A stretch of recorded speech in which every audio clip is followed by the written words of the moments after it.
Hi, everyone. We're back for part 3 of our interview with Medi Abebe from the Seattle Office for Civil Rights. In parts 1 and 2, we talked about a Washington state law banning discrimination based on immigration status.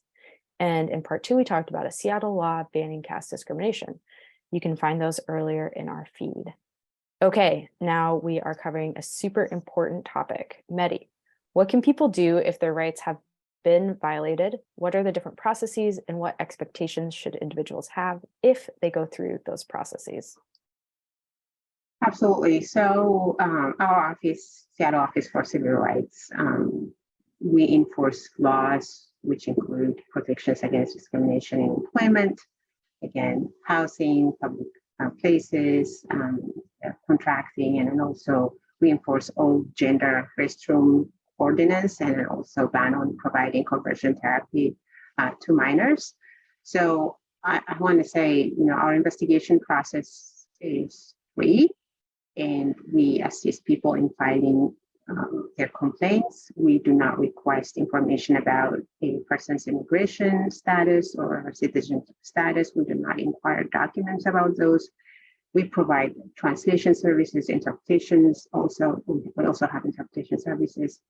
And then also we have mediation service if the person wouldn't want to go through our investigation process.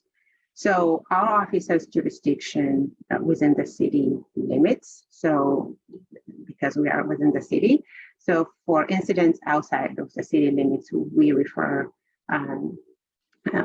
folks to the state's Human Rights Commission or other agencies that can provide some help.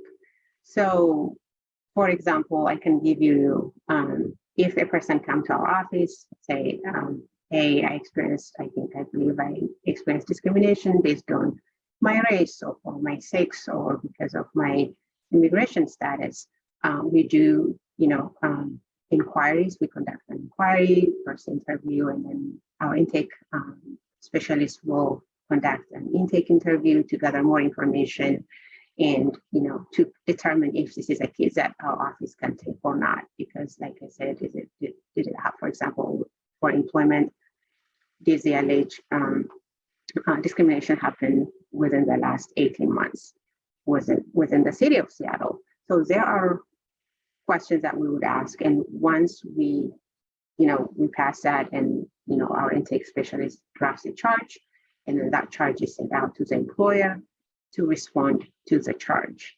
And we assign an investigator. Our investigators are neutral fact finders, but they do conduct investigations by gathering information and evidence and also interviewing witnesses and make determination based on evidence gathered. So the investigation outcome can be either the evidence proves that the alleged discrimination had happened or it did not. So that really determines the next process.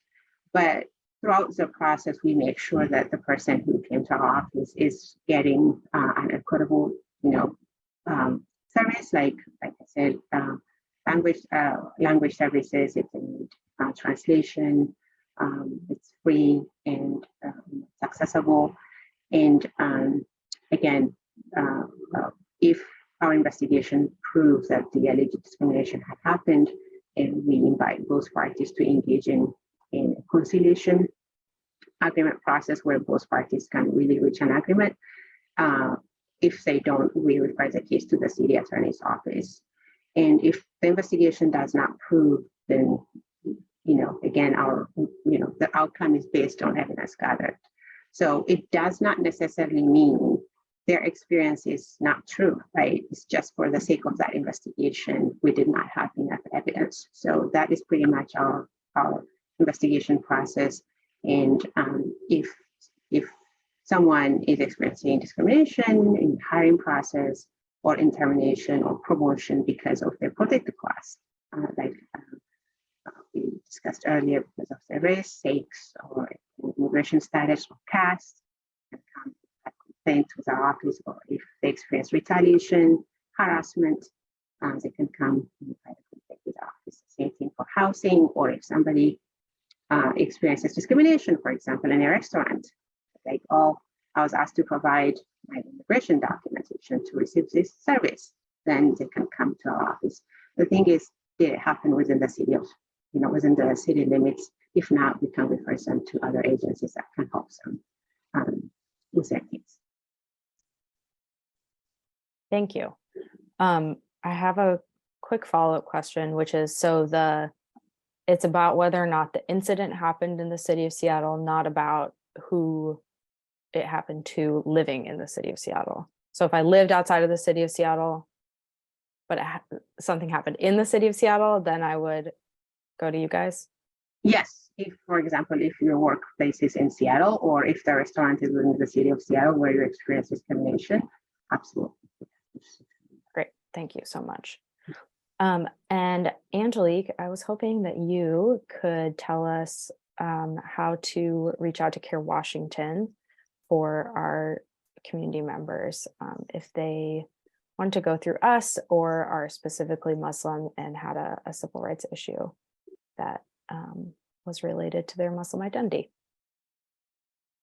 Yes, thank you, Kitty. So if you feel that your rights have been violated, you can go to our CAIR Washington website, which is cairwa.org, and then you can click the Get Help button, and that will take you to a legal inquiry form, so you can fill that out. Or if you have questions, you can also contact our legal department at 206-624-0506. So yeah. Thank you. Angelique, did you have any final questions for Medi? I don't think so. I think we covered a lot, so I think I'm good, but thank you. Awesome. And Medi, did you have any last things you want to say or anything we missed during our previous conversations? I think we covered everything, but I can also provide our contact information if folks want to reach out to our office too. And again, in fact, we also investigate discrimination based on one's religion.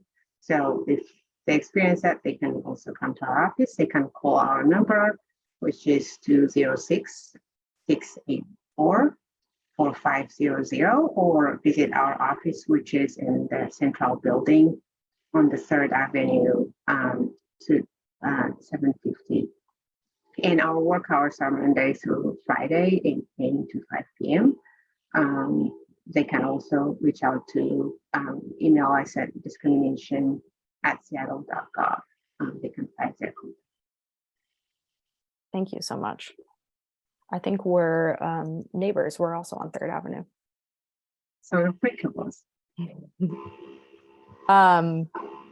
Great. Okay.